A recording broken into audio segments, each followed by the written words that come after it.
Kalau kita membaca di dalam Asbabun Nuzul, cerita yang berkaitan dengan surat Al-Muzammil, maka surat ini turun ketika Nabi dalam keadaan sedih.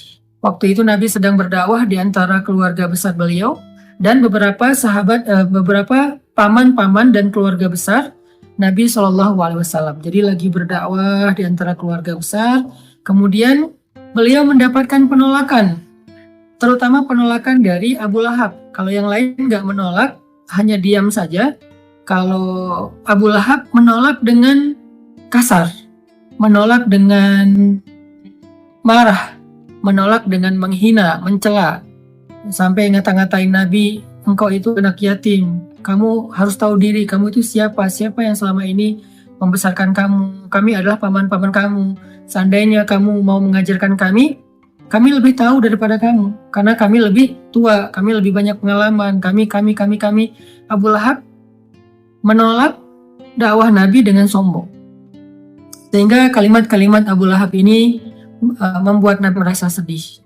Setelah Nabi berdakwah kepada keluarganya, Nabi juga berdakwah kepada tetangganya, kepada beberapa orang yang beliau kenal, kemudian kepada masyarakatnya yang ada di kota Mekah, dan sebagian besar dari mereka itu menolak Nabi. Bahkan tidak sedikit dari mereka yang menolak Nabi dengan cara-cara yang menyakiti perasaan Nabi. Karena Nabi juga manusia biasa, beliau seorang yang pemaaf, beliau seorang yang lapang dada, tetapi beliau juga punya perasaan. Bukan berarti beliau plain, lempeng, nggak punya rasa gitu. Bukan, beliau juga seorang yang sangat halus perasaannya, walaupun sangat pemaaf. Halus perasaannya walaupun sangat lapang dada. Sehingga kalimat-kalimat yang beliau dengar dari pemuka Quraisy yang durhaka itu menyakiti perasaan Nabi, membuat Nabi sedih. Dan yang lebih lagi menyakiti perasaan Nabi itu bukan karena dikata-katain, tapi karena justru Nabi kasihan sama mereka. Bisa ngebayangin gimana nasib mereka nanti di akhirat jika mereka menolak dakwah Nabi SAW. Sehingga dalam keadaan yang seharian Nabi lelah berdakwah, keliling ke sana kemari ditolak, ketuk pintu rumah nggak dibukain, datang ke sebuah tempat yang kerumunan orang diusir, Nabi diperlakukan seperti orang yang hina, seperti orang gila, semua menjauh dari Nabi. Sehingga Nabi pulang ke rumah di malam hari setelah seharian capek, dalam keadaan berkeringat, dalam keadaan kotor karena dilempari, Nabi pulang ke rumah. Untungnya Nabi memiliki seorang istri yang sangat pengertian, sangat bijak, solehah, yaitu Sayyidah Khadijah. Nabi pulang ke rumah. Dibukain pintu rumahnya oleh Sayyidah Khadijah, dan Khadijah paham betul keadaan Nabi, sehingga ketika Nabi sampai di rumah, Khadijah mempersiapkan kebutuhan Nabi, makan malamnya, kemudian Nabi mandi dulu biar seger. Setelah mandi Nabi makan, kemudian setelah itu Nabi bercerita kepada Khadijah, Khadijah hari ini aku keliling tetapi diusir, Khadijah begini, Khadijah begitu. Nabi curhat kepada Khadijah. Khadijah itu tahu betul keluh kesah Nabi dalam perjalanan, dalam perjuangan dakwah yang luar biasa. Khadijah tahu betul perjuangan yang gak mudah. Dan Khadijah mencoba untuk menghibur Nabi semampu Khadijah. Jangan sedih, wahai kekasih Allah, sesungguhnya Allah gak akan mengecewakan engkau. Dan seterusnya, sambil Nabi istirahat, maka Nabi curhat kepada Khadijah. Lalu setelah semakin larut malam, Nabi pun tidur bersama dengan Khadijah. Dalam keadaan masih ada rasa yang berat di hati beliau. Kalau Nabi capek secara fisik, maka Nabi bisa istirahat dengan makan, mandi, kemudian tidur. Itu cara istirahat dari lelah fisik. Tetapi ternyata Nabi waktu itu bukan hanya lelah fisiknya, yang lebih berat lagi adalah Nabi lelah batinnya. Ini buat kita semuanya, semua kita pasti merasakan lelah batin. Kalau lelah fisik, kita tahu obatnya. Ketika kita lelah secara fisik, kita bisa istirahat dengan duduk. Kita bisa istirahat dengan goler-goler, berbaring. Kita bisa istirahat dengan tidur lelap. Kita bisa istirahat dengan santai-santai. Kita bisa istirahat dengan makan dan minum, ngopi, ngeteh, minum jus, makan buah. Kita bisa istirahat dengan nonton. Kita bisa istirahat dengan bercanda dengan anak-anak, dengan keluarga. Itu adalah cara kita melepaskan lelah fisik. Merecovery lelah fisik. Sakit Fisik juga demikian, recovery-nya kita bisa dengan bed rest, kita bisa dengan minum obat, kita bisa dengan terapi. Itu adalah cara kita recovery sakit fisik, lelah fisik. Tapi bagaimana kalau kita sedang lelah batin, sakit batinnya, perasaannya yang sakit, hatinya yang sakit, pikirannya yang sakit, jiwanya yang sakit, dalam tanda petik. Gimana cara kita merecovery semua itu? Gimana cara kita ngobatin batin kita yang sedang terganggu? Gimana cara kita ngobatin hati kita yang terluka? Gimana cara kita ngobatin perasaan kita yang tergores? Ternyata bukan dengan entertain. Cara ngobatin jiwa kita, cara ngobatin hati kita adalah dengan zikrullah, mengingat Allah. Kenapa bisa kayak gitu, Ustaz? Karena jiwa kita itu, roh kita itu asalnya dari langit. Beda sama jasad kita, fisik kita. Jasad atau fisik kita itu asalnya dari bumi. Sehingga ketika dia sakit, maka obat-obatnya ada di bumi. Tapi kalau roh kita, jiwa kita itu ditiupkan oleh Allah asalnya dari langit. Sehingga kalau dia ngerasa sakit, terganggu, maka obatnya ada di langit. Apa obat yang ada di langit? Zikrullah, mengingat Allah. Banyak orang yang salah paham tentang ini. Dia sebetulnya nggak lelah fisik. Kalaupun lelah fisik, nggak terlalu lah. Yang lebih lelah itu sebetulnya jiwa dia. Yang lebih lelah itu sebetulnya hati dia. Yang lebih lelah itu sebetulnya pikiran dia. Yang lebih lelah itu sebetulnya perasaan dia. Maka dalam kelelahan seperti itu, dia mencoba untuk merecovery-nya dengan cara jalan-jalan, dengan cara nonton, dengan cara entertain, dengan cara goler-goler, dengan cara tidur lelap dari pagi sampai sore, malam sampai pagi lagi. Dia pikir dengan begitu dia bisa melupakan rasa sakit hatinya. Ternyata setelah dia melakukan itu, lelahnya nggak hilang. Beban di hatinya itu nggak menjadi ringan. Luka di perasaannya itu nggak menjadi sembuh. Kenapa?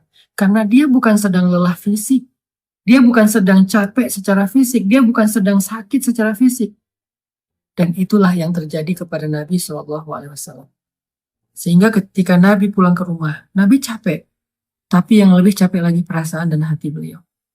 Nabi istirahat bersama dengan Khadijah. Khadijah menyiapkan air hangat. Nabi makan bersama dengan Khadijah. Nabi curhat sedikit kepada Khadijah. Setelah itu Nabi tidur. Karena Nabi berharap dengan tidur, beliau bisa merecovery lelahnya beliau. Ternyata Allah tahu. Nabi bukan hanya butuh tidur. Ya, seseorang butuh tidur untuk recovery lelah fisiknya. Tetapi bukan hanya fisiknya yang lelah. Nabi juga merasakan lelah yang luar biasa hatinya.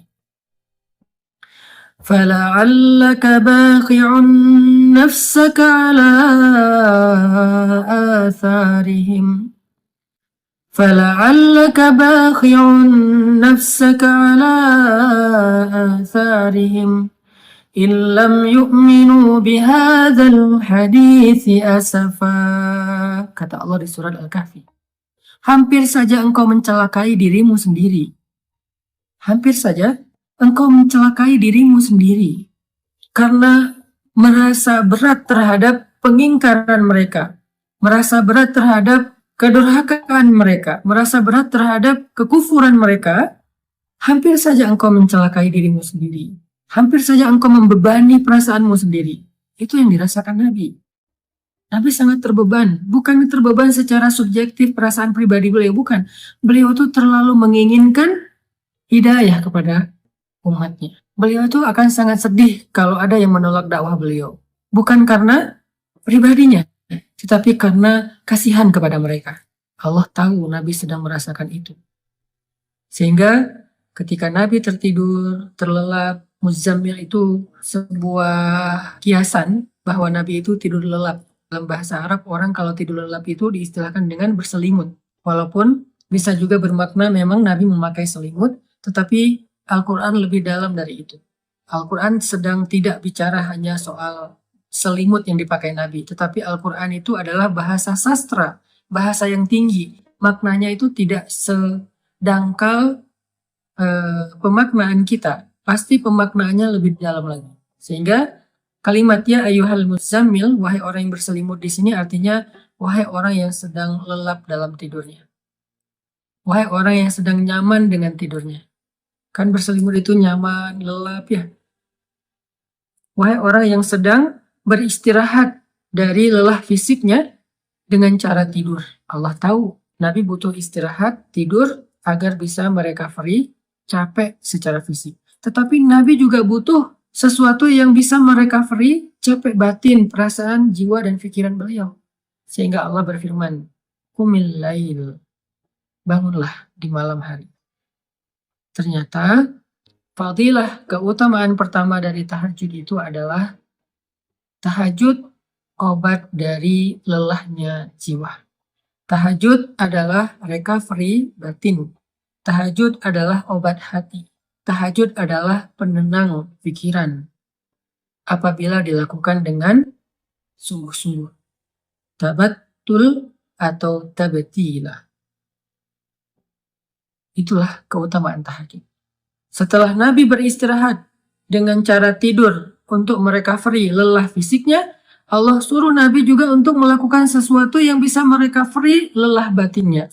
Apa itu? Qumil lail, berdirilah di malam hari, bangun malam, tahajud. Sehingga buat kita semua yang pernah merasakan lelah batin, atau mungkin sekarang sedang merasakan itu, sedang ngerasa lelah batinnya, sedang ngerasa capek jiwanya, sedang ngerasa sakit hatinya, sedang ngerasa terluka perasaannya, sedang ngerasa galau pikirannya, qumil lail, bangunlah di malam hari, maka Allah Subhanahu wa Ta'ala akan mengobati luka di hati kita. Seperti obat yang bisa menyembuhkan luka di fisik kita. Bangunlah di malam hari, maka Allah akan menyembuhkan sakit hati kita. Seperti obat yang bisa menyembuhkan sakit fisik kita.